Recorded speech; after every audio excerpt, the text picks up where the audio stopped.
Hey guys, we're going to go over creating number sequences and other types of predictive data in Excel. So what we want to do is we want to select one of the cells and we'll put in a number. So we're going to do this a couple different ways. We're going to create one. Let's say, actually we'll do Monday.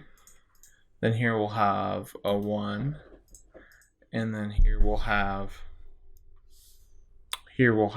a let's say 12 or 10 o'clock,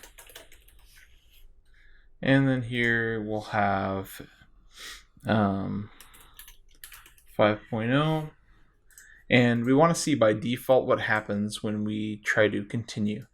So if we just click on the cell, click on this box down here, drag it, it will predictively do what it thinks we want, which is count the days of the week. If we do it on the 1, it's just going to copy 1 all the way down because it doesn't have a pattern to follow.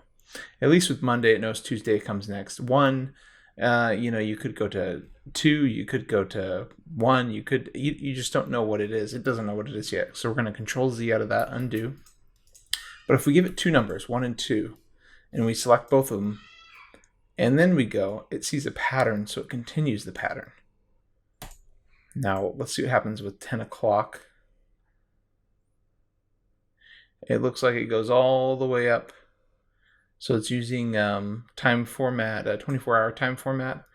And if you wanted it to be a different increment, you should be able to go 10:30 here.